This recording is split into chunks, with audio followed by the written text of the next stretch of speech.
할렐루야, 할렐루야. 네, 2022년 마지막 금요 성령 기도에 오신 우리 모든 강연의 성도님들을 예수님의 이름으로 축복하고 환영합니다. 네, 2022년 한 해는 하나님께서 우리 교회에 또 많은 은혜를 주신 해라고 저는 생각이 됩니다. 여러분들은 하나님께서 어떤 은혜를 주셨습니까? 2022년 한 해를 오늘 돌아보면서 하나님께서 주신 은혜를 또 감사하며 찬양하는 그런 시간 되기를 원합니다. 또 오늘 주실 말씀을 붙잡고 주님, 제가 2023년은 어떻게 살아가야 될까요? 그런 자세로 오늘 이 시간 함께 우리가 예배드리며 주님을 찬양하기 원합니다. 우리 시간 함께 예배를 위해서 기도하겠습니다. 성령 하나님, 이 시간 가운데 임재하여 주옵소서. 주님, 이 시간 나에게 말씀하여 주옵소서. 하나님의 살아계심을 경험하게 하여 주옵소서. 또한 2022년 한 해 하나님의 은혜로 살아가게 하심에 감사드립니다. 2023년도 주님께 맡겨드립니다. 주님께서 나의 선한 목자 되어 주옵소서라고 우리 시간 예배를 위해서 우리 주여 한번 부르짖고 함께 기도하겠습니다. 주여, 아버지 하나님 감사합니다. 2022년 한 해 동안 아버지 하나님 금요 성령 기도회를 통하여서 하나님 말씀하여 주시고 찬양하게 하여 주시며 함께 모여 기도하게 하여 주시니 감사를 드립니다. 아버지 하나님, 2022년에 쌓였던 기도의 불꽃들이 하나님 2023년에는 활발 타오르게 하여 주셔서 우리 교회가 더욱더 기도로 무장하게 하여 주시고 하나님 또한 말씀으로 무장하는 우리 관계가 될 수 있도록 주여 은혜를 더하여 주옵소서. 아버지 하나님께서 또한 베풀어 주신 은혜들을 기억하며 나아갑니다. 하나님께 감사할 것밖에 없음을 고백드립니다. 아버지 하나님, 신실하게 나의 삶을 인도하신 선한 목자이신 주님, 아버지 2023년도 주님께 맡겨드립니다. 말씀과 기도를 붙잡고 나아가는 우리 모든 강의 성도가 되게 하여 주시며 내가 되게 하여 주옵소서. 오늘 이 시간도 주님 앞에 나왔습니다. 하나님의 마음으로 드리는 예배를 주님 기뻐 받아 주시고 주님 홀로 영광 받아 주옵소서. 아버지 하나님 감사합니다. 하나님 감사합니다. 2022년 한 해 동안 금요 성령 기도회를 통하여서 말씀하여 주시고 기도하게 하여 주시고 찬양하게 하여 주심에 감사를 드립니다.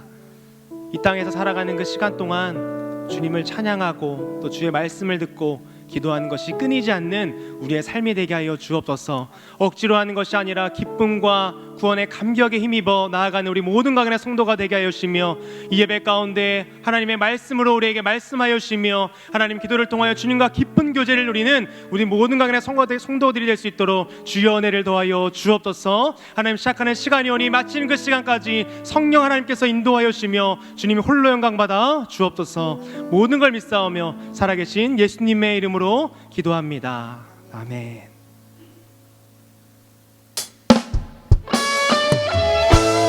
우리 2022년 가운데 하나님의 베푸신 은혜를 기억하며 주님, 2023년에는 우리 관련교회가 더욱더 말씀과 기도 일어서기 원합니다 라는 마음을 가지고 우리 함께 고백하며 나아가기 원합니다.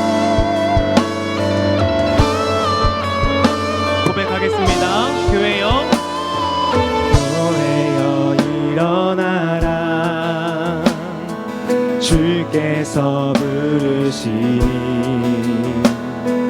두려움과 실패 내려놓고 교회여 일어나라. 교회여 일어나라. 교회여 일어나라. 주께서 보내시니 우릴 부르신 삶의 자리에서 교회여 일어나라. 어둠을 밝히는 주를 나타내는 우릴 통해 주를 보리라. 일어나라. 아버지 사랑으로 아버지 능력으로 서로 하나 되어 그 빛을 비추라. 노래하라. 아버지 새 사랑을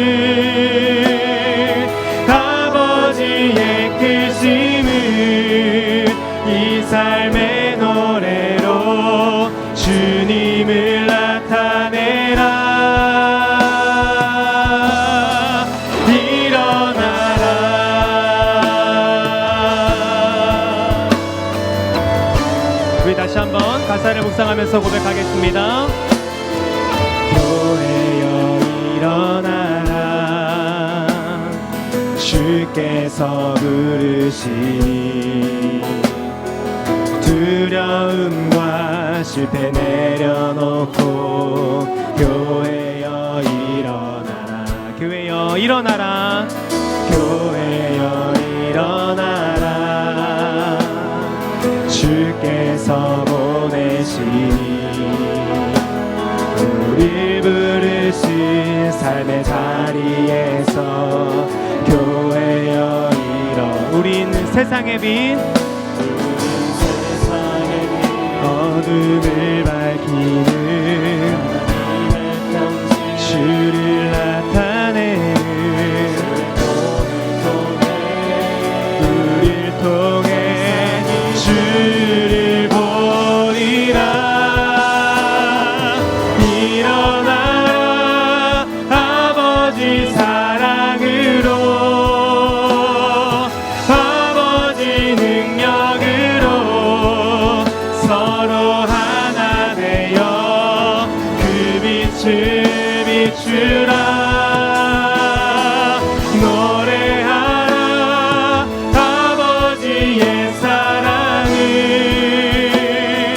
아버지의 크심을 이 삶의 노래로 주님을 다시 한번 고백합니다. 일어나라, 일어나라 아버지 사랑으로, 아버지 능력으로 서로 하나 되어 그 빛을 비추라. 노래하라 아버지의 사랑을, 아버지의 크심을 이 삶의 노래로 우리 목소리 높여 고백합니다. 일어나라, 일어나라 아버지 사랑으로,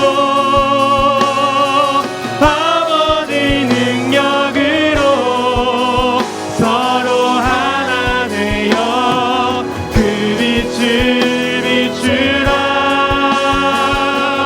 노래하라 아버지의 사랑을, 아버지의 크심을 이 삶의 노래로 주님을 나타내라. 일어나라.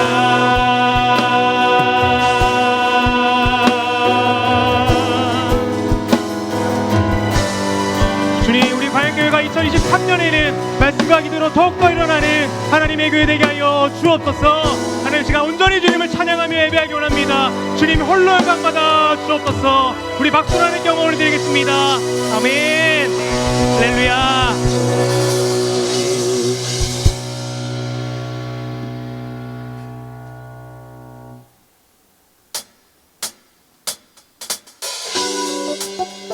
이 시간 즐겁게 박수치면서 우리를 선한 길로 인도하시는 그 선한 목자 되신 주님을 같이 함께 찬양하기 원합니다.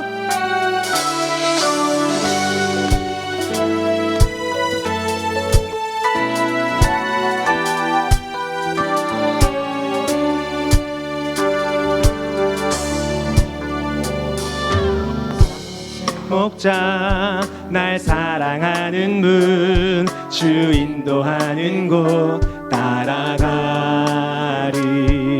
주의 말씀을 나 듣기 위하여 주 인도하는 곳 가. 선하신 목자, 선하신 목자, 날 사랑하는 분, 주 인도하는 곳 따라가리. 주의 말씀을 나 듣기 위하여 주 인도하는 곳 가려네. 나를 푸른 초장과 쉴만한 물가로 내 선하신 목자 날 인도해. 험한 산과 산과 골짜기로 내가 다닐지라도 내 선하신 목자 나를 우리 처음부터 고백합니다. 선하신 목자 선하신 목자 날 사랑하는 분 주 인도하는 곳 따라가리 주의 말씀을 나 듣기 위하여 주 인도하는 곳 따라 선하신 목자 선하신 목자 날 사랑하는 분 주 인도하는 곳 따라가리 주의 말씀을 나 듣기 위하여 주 인도하는 곳 가려내 나를 푸른 초장과 쉴만한 물가로 내 선하신 목자 날 인도해 험한 산과 골짜기로 내가 다닐지라도 내 선하신 목자 나를 푸른 초장과 쉴만한 물가로 내 선하신 목자 날 인도해 험한 산과 골짜기로 내가 다닐지라도 내 선하신 다시 한번 고백합니다. 나를 푸른 초장과 쉴만한 물가로 내 선하신 목자 날 인도해 험한 산과 골짜기로 내가 다닐지라도 내 선하신 목자 날 인도해 선한 목자 되신 우리 주 선한 목자 되신 우리 주 항상 인도하시고 방초동산 좋은 곳에서 우리 먹여주소서 선한 목자 의세 주여 항상 인도하소서 선한 목자 의세 주여 항상 인도하 2절 고백합니다. 양의 문이 대신 예수여 우리 영접하시고 길을 잃은 양의 무리를 항상 인도하소서 선한 목자 의세 주여 기도 들어주소서 선한 목자 의세 주여 기도 들어주소서 흠이 많고 약한 우리도 용납하여 주시고 주의 넓고 크신 은혜로 자유 얻게 하셨네 아멘 선한 목자 의세 주여 지금 나아갑니다 선한 목자 의세 주여 지금 나아갑니다 일찍 주의 뜻을 따라서 살아가게 하시고 주의 크신 사랑 베푸사 주를 쫓게 하소서 고백합시다 선한 목자 의세 주여 항상 인도하소서 선한 목자 의세 주여 항상 주님 인도하여 주옵소서 선한 목자 의세 주여 항상 인도하소서 선한 목자 의세 주여 항상 우리 마지막으로 고백하기 원합니다. 선한 목자, 선한 목자 구세주여 항상 인도하소서. 선한 목자 구세주여 항상 인도하소서. 우리의 선한 목자 되신 주님께 박수로 영광 올려드리겠습니다. 아멘. 할렐루야.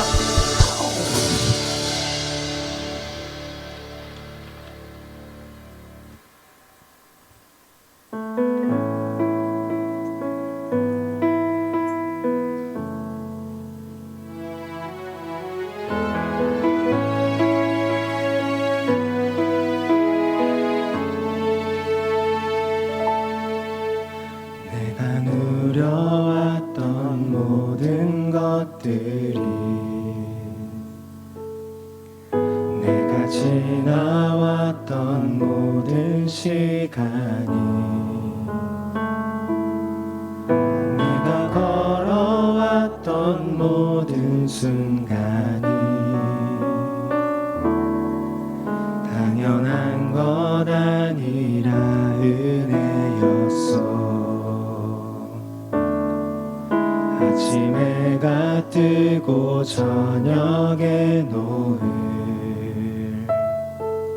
봄의 꽃향기와 가을의 열매, 변하는 계절의 모든 순간이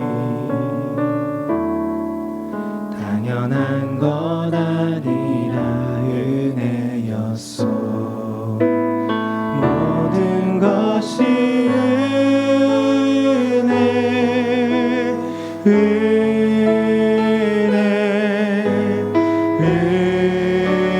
은혜, 한없는 은혜. 내 삶에 당연한 것 하나도 없었던 것을 모든 것이 은혜였소. 다시 한번 처음부터 고백하기 원합니다. 내가 누려왔던 모든 것들이 내가 지나왔던 모든 시간이 내가 걸어왔던 모든 순간이 당연한 것 아니라 은혜였소. 아침 해가 뜨고 저녁에 노을, 봄의 꽃향기와 가을의 열매, 변하는 계절의 모든 순간이 당연한 것 아니라 은혜. 고백합시다. 모든 것이 은혜, 은혜,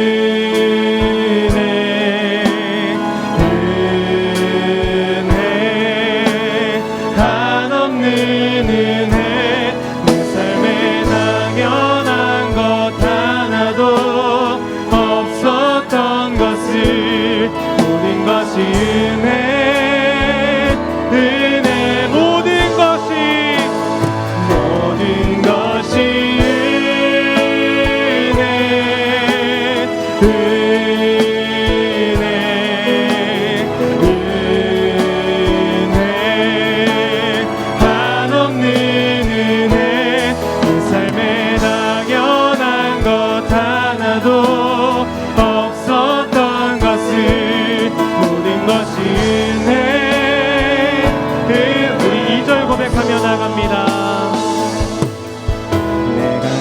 땅에 태어나 사는 것, 어린아이 시절과 지금까지 숨을 쉬며 살며 꿈을 꾸는 삶,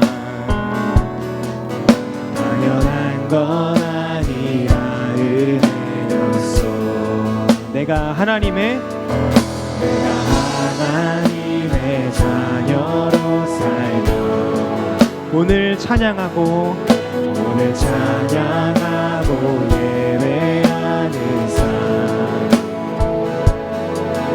복음을 전할 수 있는 축복이 당연한 건 아니 은혜였소 모든 것이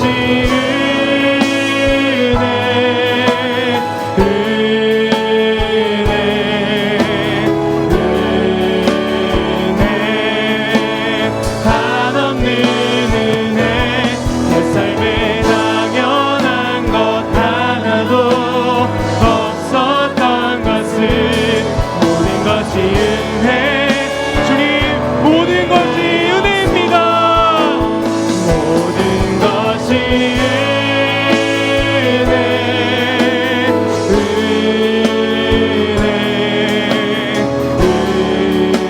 은혜 한없는 은혜 내 삶에 당연한 것 하나도 없었던 것을 모든 것이 은혜 우리 마지막으로 한번 고백합니다 모든 것이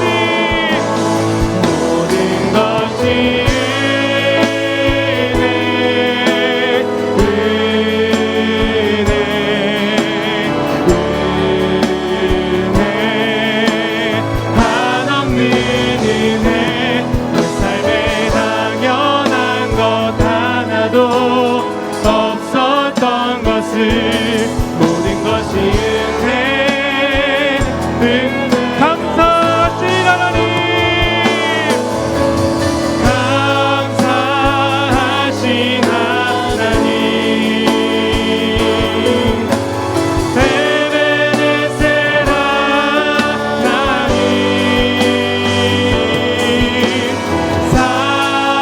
살아계신 하나님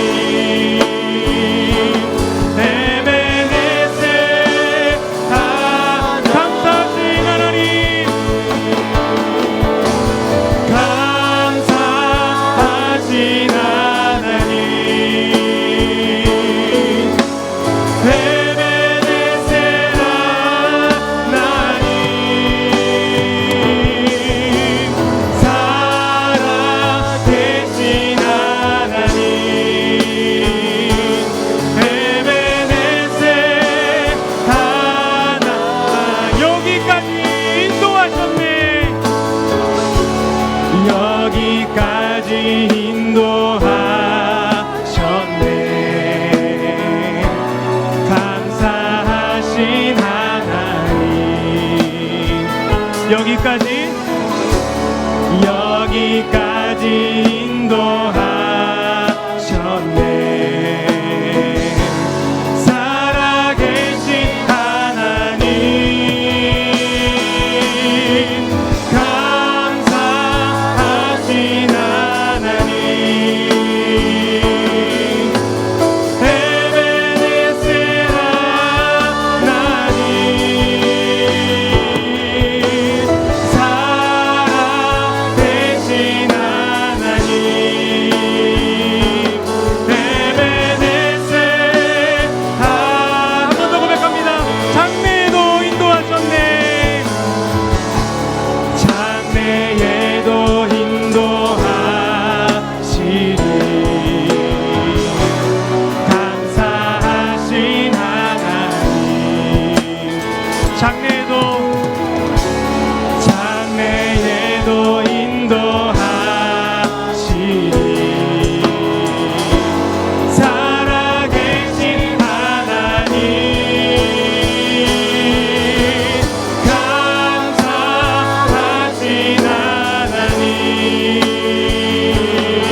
역사하신 하나님, 감사하신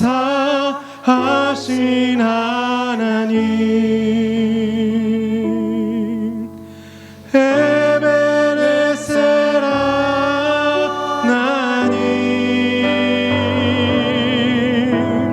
살아계신 하나님, 에베네셀 하나님. 우리 시간 함께 기도하며 나아가기 원합니다. 하나님, 2022년 한 해 강현교회와 나의 삶을 주님께서 여기까지 인도하셨음을 고백드리며 감사와 찬양을 올려드립니다. 하나님, 2022년 마지막 금요 성령기도회를 통하여 우리의 마음을 주께 드리기 원합니다. 주님, 우리의 마음을 받아 주시옵소서. 주님, 홀로 영광 받아 주옵소서. 에베레셀의 하나님, 2023년에도 나의 삶을, 우리 광역교회를 주님 인도해달라고 우리 시간 주여 한번 부르시고 함께 기도하겠습니다. 주여, 아버지 하나님 감사합니다. 아버지 하나님, 에베레셀의 하나님, 2022년도 아버지 하나님 한 해 동안 하나님의 많은 그 시대 가운데 광역교회가 지금까지 달려올 수 있었음을 고백드립니다. 아버지 하나님, 이 시간 온전히 주님께 나아가며 예배드리기 원합니다. 하나님, 간절한 마음으로 예배드리는 성도들의 마음을 주님 받아주시고 성령 하나님께서 이 시간 함께하여 주옵소서. 아버지, 지금까지 인도하시고 하나님 그분은 살아계신 하나님인 줄 믿습니다. 하나님 살아계신 그 하나님을 예배하며 나아가는 우리 모두 가교회 성도들이 되게 하여 주시고, 아버지 하나님 23년 가운데에도 하나님께서 신실하게 인도하실 믿습니다. 더욱더 말씀과 기도로 하나님의 붙잡고 우리 되게 하여 주시고, 하나님의 살아계신과 인도하심을 경험하는 22년 마무리가 되게 하시며 또한 23년이 될 수 있도록 주여 내 은혜를 더하여 주시옵소서.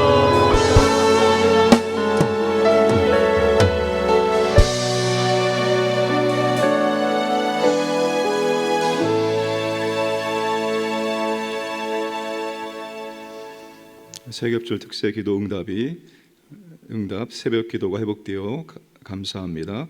기도의 자리가 충만해져서 감사합니다. 교회와 성도들을 위해 기도합니다. 여호와여, 우리에게 응답하여 주옵소서. 하나님의 은혜 가운데 아들 예배가 회복되고 인격적인 하나님과 만나길 원합니다. 참 좋으신 아버지 하나님, 오늘까지 우리의 삶을 인도하심을 진실로 감사드립니다. 하나님께서 인도하시는 대로 온전히 순종하며 하나님께서 원하시는 목적지까지 나아갈 수 있기를 원하오니 우리의 삶과 우리의 믿음과 함께하여 주시기를 원하옵나이다. 주님이 나의 왕이시고 주님이 나의 제사장이시고 주님이 나의 구세주임을 믿고 고백합니다. 우리가 그 주님을 더 깊이 만나기를 원합니다. 주님을 더 깊이 경험하기를 원합니다. 우리의 믿음이 더욱더 성장할 수 있도록 은혜를 베풀어 주옵소서. 우리가 아버지 하나님, 지난 1년 동안 기도할 수 있도록 인도하심을 감사합니다. 우리가 기도했고 응답된 것이 있고 아직 응답되지 않은 것이 있습니다. 하나님 아버지, 우리가 끝까지 기도할 수 있도록 은혜를 베풀어 주옵소서. 기도하되 확신하게 하시고 기도하되 더욱더 기대할 수 있도록 은총을 베풀어 주옵소서. 우리의 기도 가운데 임재하시고 역사하여 주옵소서. 오늘도 아버지 하나님, 이곳에 임재하신 삼위 하나님을 진심으로 경험하기를 원합니다. 찬양과 말씀과 기도를 통해서 우리의 영 회복되어지고 오늘도 아버지는 하늘의 신령한 은혜가 우리 가운데 임할 수 있도록 역사하여 주옵소서. 특별히 아버지 하나님, 몸된 교회가 더 깨어 기도하기를 원합니다. 기도하는 교회로 으뜩 세워지게 하시고 기도할 때 하늘의 문이 열리고 그 기도가 능력 있는 기도, 효과적인 기도할 수 있도록 사용하여 주시옵소서. 오늘도 함께 하시고 믿사오며 예수님의 이름으로 기도하옵나이다. 아멘. 하나님 말씀은 고린도전서 3장 16절 17절입니다.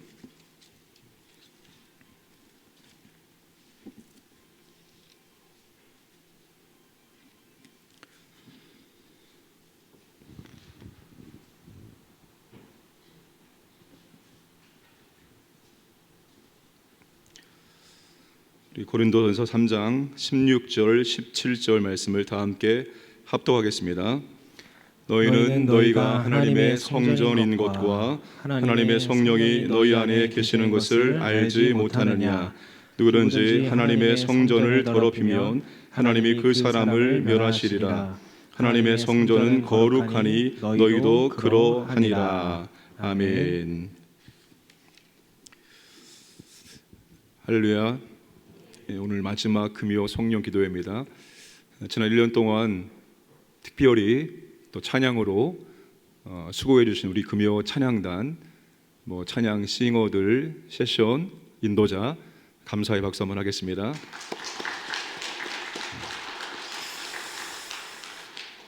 강단 뒷배경이 참 아름답게 바뀌었습니다. 무엇이 보이시나요?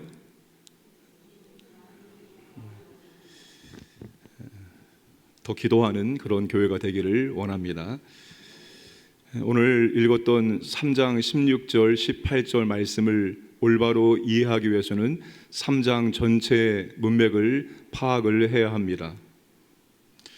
그래서 오늘은 좀 3장 전체 내용을 파악하면서 오늘 읽었던 이 본문의 의미가 무엇인지를 함께 나누고자 합니다. 고린도 교회는 참으로 문제가 많은 교회였습니다. 여러 가지 많은 문제가 있었는데 그 가운데 대표적인 문제가 어떤 문제가 있었죠? 성도들이 좋아하는 사역자를 중심으로 바울파, 아볼로파, 베드로파, 그리스도파로 나뉘어 분쟁을 하였습니다. 교회 안의 분파와 분쟁이 고린도 교회의 대표적인 문제였습니다. 고린도 교회 성도들은 바울을 비롯하여 여러 사역자들을 분쟁의 도구로 사용을 하였습니다. 이런 상황에서 바울은 3장에서 분쟁하는 교회의 미성숙함을 말하고 사역자들이 어떤 사람인지 그리고 사역자들이 섬기는 교회가 무엇인지를 설명해 주고 있습니다. 자, 3장 1절에서 4절까지 말씀은 성숙하지 못하고 분쟁하는 교회를 바울이 어떻게 대했는지를 설명해 주고 있습니다. 1절에서 바울은 신령한 자들을 대하는 것처럼 할 수 없었다라고 말합니다. 어린 아이에게 말하듯이 어린아이 수준으로 말했다는 것입니다. 2절에서 밥으로 양육하지 못하고 저주로 양육을 했다고 말합니다. 밥은 딱딱한 양식을 의미합니다. 다시 말하면 진리의 깊은 것을 바울이 가르치지 못했다는 거예요. 이해하지 못하니까. 그래서 아주 얕은 진리만을 그들에게 가르칠 수밖에 없었다는 것입니다. 그러므로 3절과 4절에서 고린도 교회의 현재 영적인 수준이 무엇인지를 말해주고 있습니다. 3절에서 고린도 교회들은 육신에 속한 사람이라고 말합니다. 시기와 다툼이 있는 자기 중심적인 육적인 사람이다 라고 말하고 있습니다. 고린도 교인들은 사람을 따라 행동을 한다는 것입니다. 하나님을 표준 삼지 않고 사람을 표준 삼아서 행동하고 있다는 것입니다. 4절에서 고린도 교인들은 사람의 차원을 넘어서지 못하는 성도들이라고 합니다. 인간 차원에서만 신앙생활을 하고 있는 그런 모습이라고 말합니다. 사람의 가치관과 욕심에서 떠나지 못하는 성도들이라는 것입니다. 그러니까 여러분, 세상 사람들과 조금도 다를 바가 없는 그냥 보통 사람들이라는 겁니다. 예수만 믿었지, 교회만 다니고 있을 뿐이지 세상 사람들과 구별되지 않는, 세상 사람과 똑같은 분쟁하고 다투고 그런 삶을 살고 있다는 것입니다. 이것이 그 당시 고린도 교회의 영적인 수준이었습니다. 영적으로 어린아이의 수준의 고린도 교회 성도들이 사역자들을 분쟁의 도구로 사용을 한 것입니다. 따라서 바울은 교회를 섬기는 사역자들이 본질적으로 어떤 사람들인지를 말해줄 수밖에 없었습니다. 여기서 말하는 사역자들은 일반 성도들을 의미하는 것이 아니라 사도 혹은 빌립처럼, 스데반처럼 특별한 하나님의 복음 사역자들을 의미합니다. 오늘날로 말하면 목회자라고 말할 수가 있을 것 같습니다. 자, 바울은 사역자가 어떤 사람인지 두 가지 비유를 통해서 설명을 합니다. 5절에서 9절까지는 정원을 가꾸는 정원사 비유로 설명을 해주고 있습니다. 그리고 10절에서 23절까지는 집을 짓는 건축자 비유로 설명을 해주고 있습니다. 그리고 오늘 읽었던 본문은 16절과 17절은 바로 그 안에, 건축자 비유 안에 들어있는 말씀입니다. 자, 10절에서 바울은 자신을 지혜로운 건축자라고 말하고 있습니다. 왜 바울이 자신을 지혜로운 건축자라고 말하고 있을까요?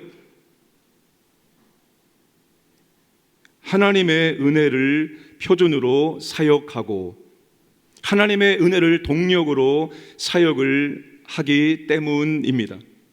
사역자가, 하나님의 교회를 섬기는 사역자가 하나님의 은혜라는, 이 하나님의 은혜라는 동력,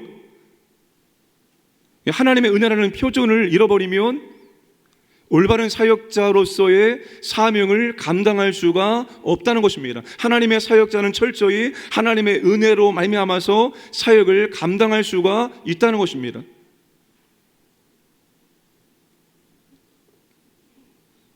사역자가 하나님의 은혜 없이 하는 것은 어리석은 짓이다 라고 말합니다. 왜냐하면 할 수 없는 것을 하려고 하기 때문입니다. 하나님의 은혜가 임할 때 하나님의 은혜로 말미암아서 우리가 할 수 없는 것들을 할 수 있는데, 하나님의 은혜가 없음에도 불구하고 할 수 없는 것을 하려고 하니까 어리석은 것이다 라고 말하는 것입니다. 자, 건축자는 다시 두 가지로 구분을 합니다. 터를 닦는 자와 집을 세우는 자가 있다는 것입니다. 자, 10절 말씀을 함께 읽겠습니다. 시작. 내게 주신 하나님의 은혜를 따라 내가 지혜로운 건축자와 같이 터를 닦아두매 다른 이가 그 위에 세우나 그러나 각각 어떻게 그 위에 세울까를 조심할지니라. 바울은 자신을 터를 닦는 사역자라고 말합니다. 다른 사역자들은 집을 짓는 자로 소개를 하고 있습니다. 바울은 집을 짓는 사역자들에게 건축과 관련해서 한 가지를 주의할 것을 당부를 하고 있습니다.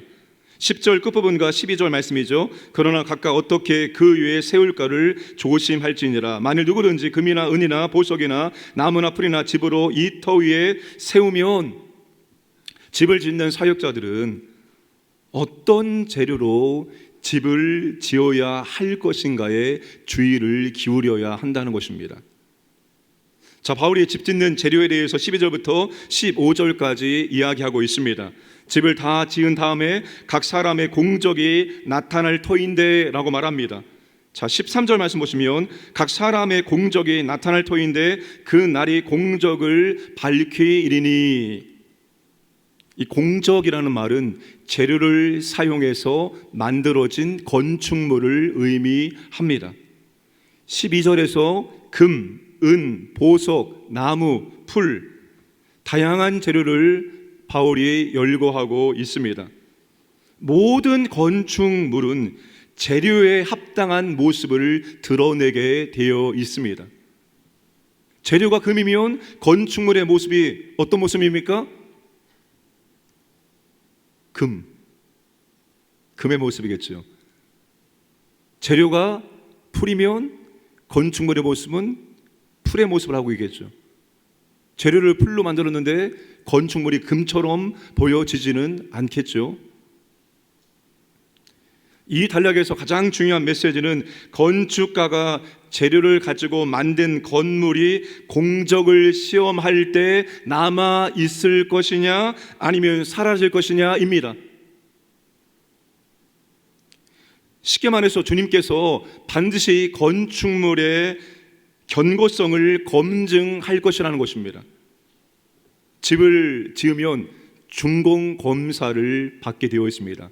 설계 도면대로 집을 지었는지, 설계 도면에서 제시하고 있는 재료를 사용해서 집을 지었는지를 꼼꼼하게 점검합니다. 그리고 설계 도면대로 건물을 지었을 때 허가가 떨어지게 되어 있습니다. 근데 어떤 사역자의 건물은 그대로 남을 것이고 그래서 상을 받게 되지만 어떤 사역자의 건축물은 아무것도 남지 않게 된다는 것입니다. 한마디로 평생 열심히 수고하고 헌신하고 사역했는데 주님 앞에 섰을 때 아무것도 인정받을 것이 없다는 거예요. 남는 것이 아무도 없다는 것입니다. 어떤 사역자는 그래서 부끄러운 구원을 받게 된다는 것입니다. 사랑하는 여러분, 한평생 나름대로 애쓰고 수고하고 신앙생활을 하셨는데 그 신앙에 대해서 결과를 주님께서 검증할 때, 판단할 때 너는 아무것도 안 했어, 너는 남는 게 없어, 이런 평가를 받는다면 얼마나 억울하겠습니까? 우리가 진짜 남는 신앙생활, 주님이 인정할 만한 신앙생활을 해야 하는 것입니다. 새벽에 전도서 말씀을 살펴보고 있습니다. 솔로몬이 해 아래 인생들을 아주 주도 면밀하게 관찰했습니다. 그런 다음에 내린 결론이 뭡니까? 헛되다, 쓸모없는 인생이다, 남지 않은 인생이다, 입김이다, 바람 불면 사라지는 것처럼 아무것도 남지 않는 헛된 인생이다라고 말하고 있습니다. 남는 것이 없는 신앙생활을 해서는 안 될 것입니다. 우리가 했던 모든 것들을 주님께서 기쁘게 받으시고 주님께서 인정해 주시기를 주님의 이름으로 축복합니다. 자, 그렇다면 어떻게 해야 남길 수 있을까요? 어떻게 해야 남는 신앙생활을 할 수 있을까요? 그것을 16절, 17절에서 우리에게 알려주고 있습니다. 이제 바울은 자신이 지은 건물, 작품이 무엇인지를 말해 줍니다. 그 답이 16절입니다. 함께 읽겠습니다. 너희는 너희가 하나님의 성전인 것과 하나님의 성령이 너희 안에 계시는 것을 알지 못하느냐. 여러분, 바울의 작품이 무엇일까요? 바울의 헌신의 수고의 작품은 바로 고린도 교회라는 것입니다. 바울은 고린도 교회라는 집을 지은 것입니다. 그런데 고린도 교회의 재료는 금도 아니고 은도 아니고 보석도 아니고, 고린도 교회의 재료가 무엇입니까? 고린도 교회가 무슨 재료로 지어진 그런 건축물입니까? 뭐예요? 뭘로? 무슨 재료로 만들었습니까? 바로 성령으로 만들었다라고 말합니다. 고린도 교회라는 건축물의 재료는 바로 성령님입니다. 공적을 불로 시험을 해도 타지 않고 공적이 그대로 남아 있게 된다는 것입니다. 그래서 바울의 수고는 절대로 헛되지 않는다는 것입니다. 성령님으로 교회를 지었기 때문에 절대로 공적을 시험할 때 불타 없어지지 않게 된다는 것입니다. 더 나아가 바울은 대단한 업적을 남긴 것입니다. 고린도 교회는 성령으로 만들어진 하나님의 집이기 때문입니다. 사랑하는 여러분, 우리가 교회가 얼마나 영광스러운 것이고 대단한 것인지를 우리가 좀 알아야 됩니다. 여러분, 교회는 그 교회 자체로 정말 대단한 업적이고 영광스러운 것입니다. 결국 불타서 없어지지 않는 대단한 작품이고 영광스러운 것입니다. 교회는 예수님을 영접한 사람들의 공동체도 중요하지만 이 땅에 존재하는 동안에는 건물로서의 교회도 저는 중요하다고 말씀을 드리고 싶습니다. 제가 장로님 가정에 신방을 갔는데 그 장로님께서 여러 종류의 앨범을 펼쳐놓고 준비를 하고 계셨습니다. 그 여러 권의 앨범 가운데 제가 군성교 할 때 건축했던 교회가 들어있는 그런 앨범이 있었습니다. 광연 왕포교회. 이 광연 왕포교회가 요즘 그렇게 유명한 K9 포대입니다. 그리고 진백교회, 그 두 교회를 짓는 모든 과정과 헌당 예배가 고스란히 들어있는 그런 앨범을 다시 한번 제가 보게 되었습니다. 그 앨범을 보니까 그때 교회를 선정하고 교회를 지었던 그 과정들이 주마등처럼 지나갔습니다. 하나님이 교회를 짓는 것을 얼마나 기뻐하시는지, 그 전방에 곰팡이 나고 쓰러져가는 교회를 찾아서 그 교회를 허물고 그 자리에, 아니 더 좋은 자리에 새로운 교회를 건축하는 것을 하나님께서 얼마나 기뻐하시는지 저는 똑똑히 경험했습니다. 우리보다도 앞서 역사하신 하나님, 그래서 헌당할 때까지 모든 과정을 직접 하나님께서 이끌어 가시는 모습을 우리의 두 눈으로 생생히 보게 하신 하나님, 하나님은 교회를 정말 끔찍히 사랑하십니다. 교회를 너무나도 기뻐하십니다. 여러분, 우리가 국내에 교회를 건축하는 일, 해외에 교회를 건축하는 일 너무나도 중요한 일이고 하나님이 기뻐하시는 사역입니다. 건물로서의 교회도 굉장히 중요하고 건물로서의 교회도 하나님께서는 기쁘게 바르시고 역사하십니다. 또한 여러분, 교회가 교회를 돕고 섬기는 것 역시 하나님께서 기뻐하시는 사역 가운데 하나입니다. 여러분, 이 땅에 교회가 사라지는 것은 저주입니다. 이 땅에 교회가 사라지는 것, 이 땅에 교회가 문 닫는 것은 저주 가운데 저주입니다. 그러나 이 땅에 교회가 세워지는 것, 그것은 축복입니다. 코로나 기간 동안에 얼마나 많은 교회들이 사라지게 되었는지 모릅니다. 여러분, 그것은 저주예요. 미자립 교회가 힘들고 개척 교회가 힘들어도 그런 미자립 교회, 개척 교회들이 생겨나고 있는 것이 우리에게는 놀라운 축복입니다. 그런 교회들이 끝까지 감당할 수 있도록 큰 교회들이 옆에서 도와주고 붙잡아주고 정말 섬겨주는 것은 너무나도 필요한 사역입니다. 제가 새벽에도 말씀을 드렸지만 그분들한테 감사하다는 이야기를 듣고 싶어서 우리 교회가 그 귀한 헌금을 그분들에게 보내드린 것이 아니었습니다. 그러나 그분들이 그 헌금을 받고 뜻밖의 선물을 받고 하나님의 위로와 하나님의 격려라는 것으로 인정하고 얼마나 감사했는지 모릅니다. 목이 메입니다 라는 그런 문자를 보낸 목사님 계십니다. 너무나 감동이었습니다. 그런데 여러분, 그렇게 우리 교회를 통해서 하나님의 은혜와 사랑을 받은 교회들이, 목사님들이 여러분 지나가다가 우리 교회를 위해서 한 주를 기도하지 않겠습니까? 뭐 동의하지 않으세요? 아니, 하나님 정말 저 교회가 우리 교회를 이렇게 섬겨주셔서 감사합니다. 저 교회를 축복해 주옵소서, 복을 주옵소서. 그렇게 여러분 기도하지 않겠습니까? 문자로 썼으니까 벌써 한 번 그렇게 한 거예요. 여러분, 그 주변의 작은 교회들이 우리 교회를 축복하는 것 하나님이 들으시고 하나님께서 역사하시고 하나님께서 은혜를 주십니다. 우리 주변의 교회들이 우리 교회를 축복해야지, 우리 주변의 교회들이 우리 교회를 저주하면 저 교회 때문에 우리 교회가 힘들어, 그러면 되겠습니까? 주변의 작은 교회들이 우리 교회를 사랑해주고 우리 교회를 축복해주면 그 축복이 그대로 우리 교회 가운데 임하게 되어 있습니다. 하나님이 그것을 기뻐하시기 때문입니다. 우리 교회만 배부르고 우리 교회만 부흥되는 것이 아니라 주변의 교회들이 함께 부흥되어지는 것, 함께 연합하는 것, 함께 나아가는 것, 하나님이 기뻐하시는 거예요. 교회를 세우는 것이 남는 업적입니다. 교회를 세우는 것이 영광스러운 일입니다. 건물로서의 교회도 마찬가지이고 예수 믿는 믿음의 공동체를 세워 나가는 것 대단한 업적이며 영광스러운 일이에요. 그게 남는 거예요. 하나님께 우리의 신앙을 평가할 때 네가 교회를 세우기 위해서 얼마나 애쓰고 수고했는지, 얼마나 헌신했는지 그게 고스란히 우리의 업적으로 기억되어지고 하나님께서 인정해 주신다는 사실입니다.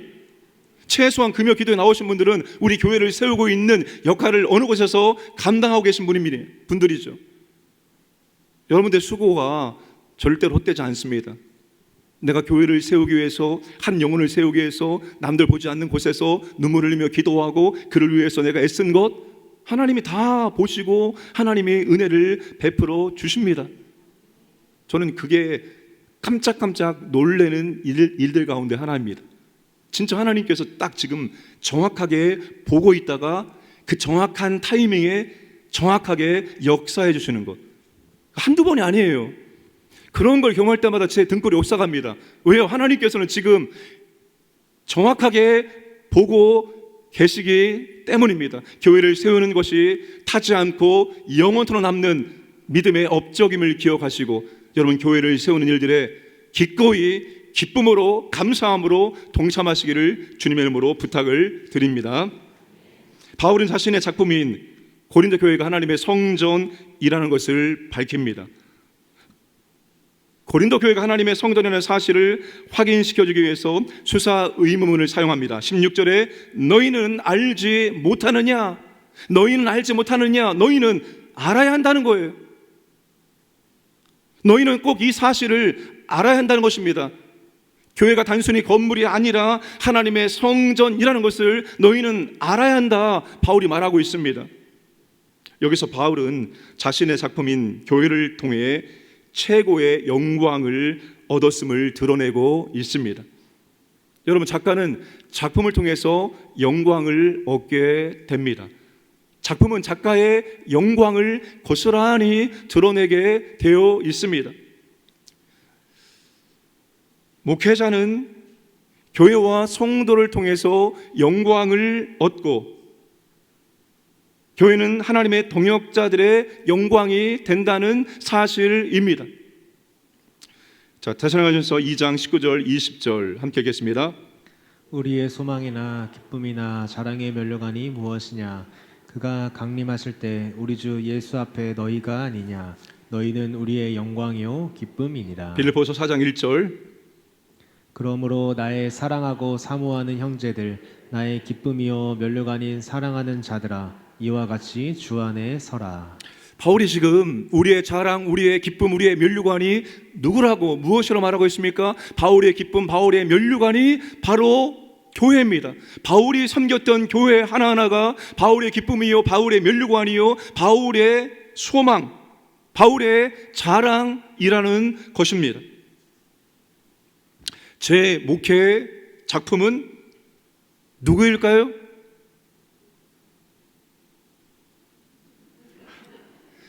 제 목회의 작품은 누구일까요?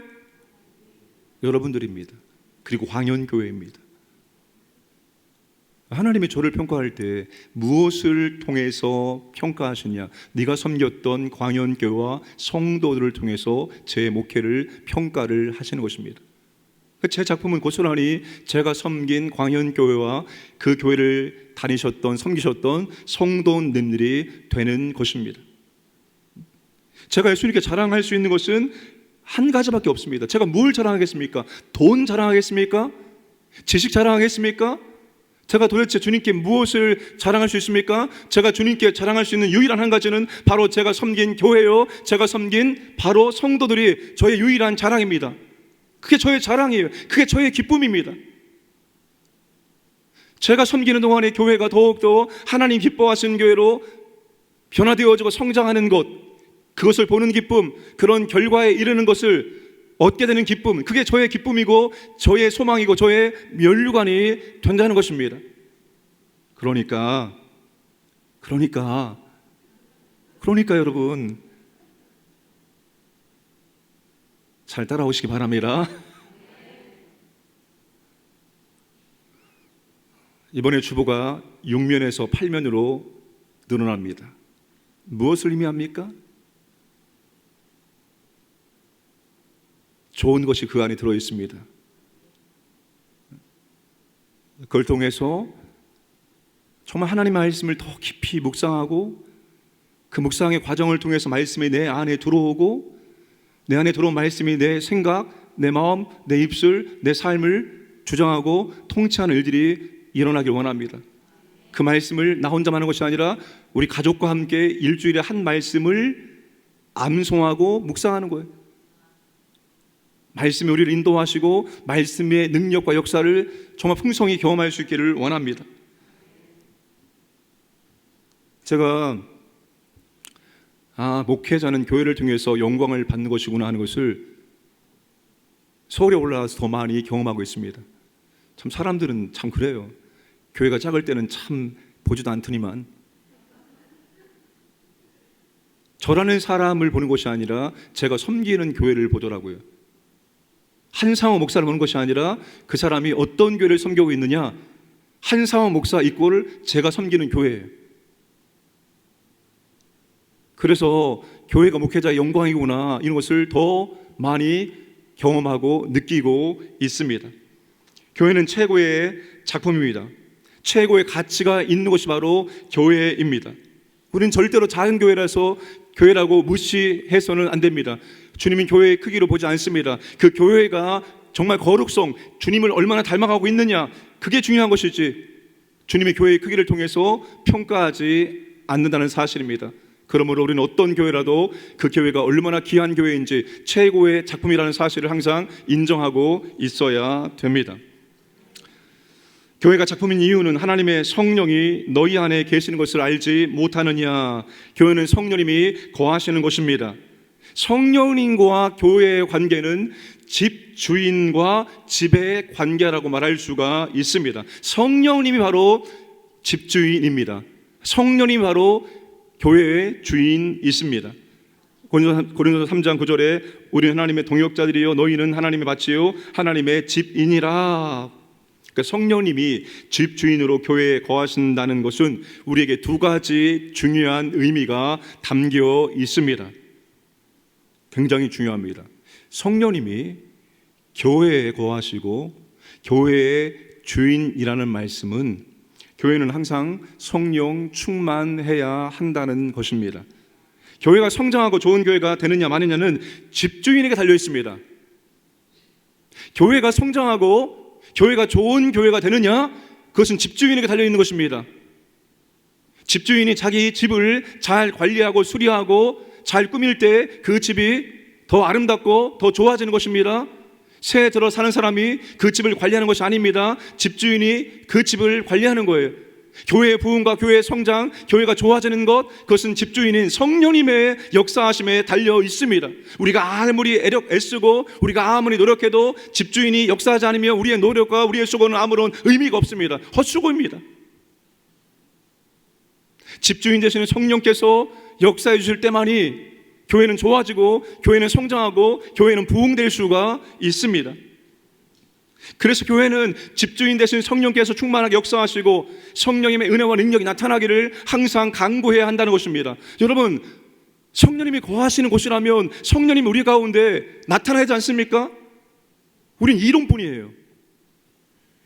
성령 충만, 성령 충만, 성령 은사, 성령의 열매, 성령의 권능이라는 말을 많이 쓰고 있지만 실제로 우리가 그것을 보고 있느냐, 실제로 우리가 그걸 경험하고 있느냐입니다.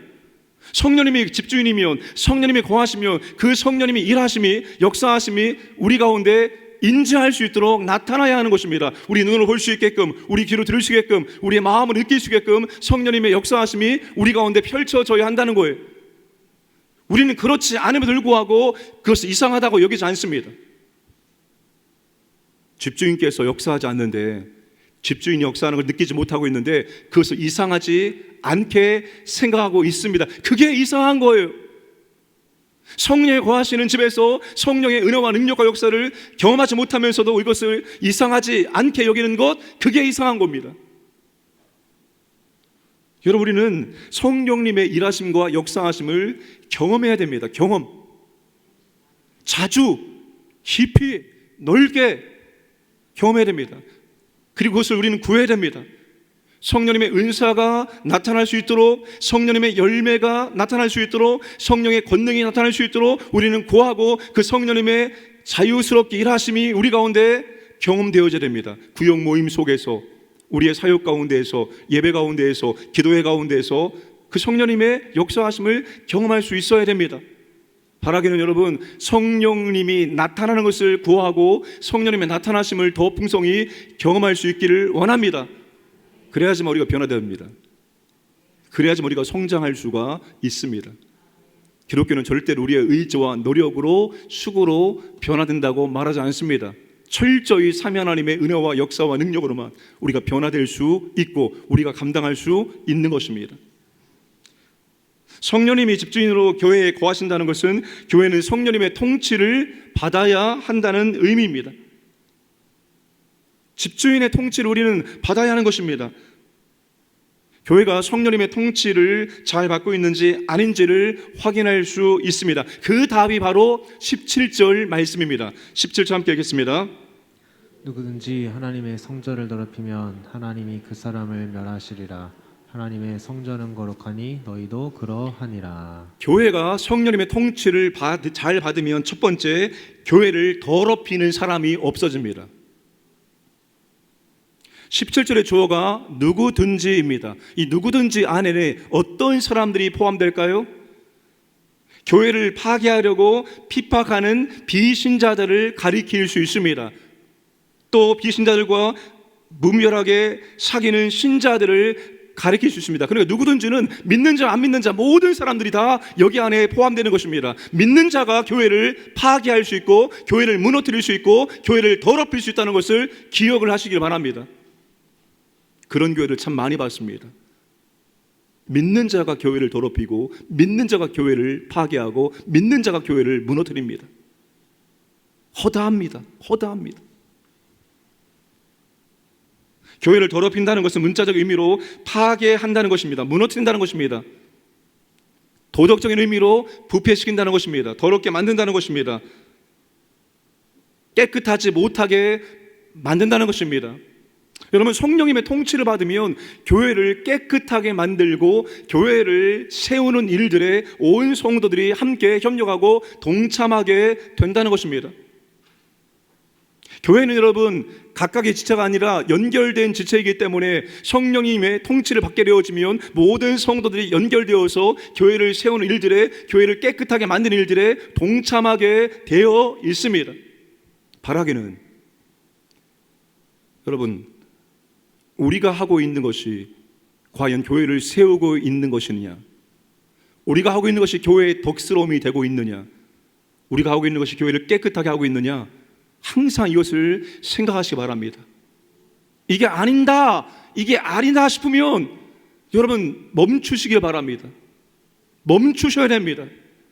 우리는 교회를 세우는 자지 우리는 교회를 넘어뜨리고 무너뜨리는 자가 되어서는 안 되기 때문입니다. 두 번째, 교회가 성령님의 통치를 잘 받을 때 거룩해집니다. 거룩해진다는 것은 구별된다는 뜻이죠. 세상과 다른, 세상과 구별되어지는 그런 의미를 말합니다. 똑같은 상황일지라도 그 상황에 대처하는 행동과 모습이 세상과 교회는 달라야 됩니다. 믿는 자와 믿지 않는 자가 달라야 한다는 것입니다. 구별이 될 수 있어야 된다는 것입니다. 믿음이 변화되고 성장하고 세상에서 구별되고 좋은 영향력을 나타낼 수 있어야 합니다. 교회가 거룩성이 보존되지 않으면 교회의 중요한 본질을 상실하게 되는 것입니다. 사랑하는 여러분, 우리 광연교회를 사람들이 보고 감동할 수 있는 작품으로 만들어 가야 합니다. 우리는 작품으로서 멋진 평가를 받아야 합니다. 우리 주변에 있는 사람들이 믿지 않는 사람들이건 믿는 사람이건 우리 교회를 멋진 작품으로 평가해야 됩니다. 그런 평가를 우리가 받을 수 있어야 합니다. 목회자와 성도가 함께 교회를 영광스러운 작품으로 만들어 가야 하는 것입니다. 물론 교회의 주인 되시는 성령님의 내주와 통치가 있을 때만 그 일이 가능합니다. 그래서 우리가 성령님의 내주하심과 성령님의 외적인 충만함과 성령님의 통치와 성령님의 권세가 임할 수 있도록 우리가 항상 간구해야 하는 것입니다. 자랑할 수 있는 목회자가 되어야 되고, 자랑할 수 있는 성도가 되어야 되고, 자랑할 수 있는 교회가 될 수 있어야 합니다. 우리 모두가 누군가에게 자랑할 수 있는 그런 목회자, 성도, 교회가 될 수 있도록 더 애쓸 수 있기를 원합니다. 그러나 우리의 의지와 힘으로 되는 것이 아니라 우리 안에 거하시는 집주인 되시는 성령님의 은혜와 능력으로, 그분을 의지하지 않고 그분의 은혜와 능력을 구하지 않고 절대로 우리는 영광스러운 아름다운 감동이 있는 작품으로서의 교회를 만들어 갈 수가 없습니다. 그 성령님이 늘 우리 가운데 함께 하심으로 우리 교회를 멋진 작품으로 만들어 갈 수 있도록 간구하시고 협력하시고 함께 하기를 주님의 이름으로 축복합니다.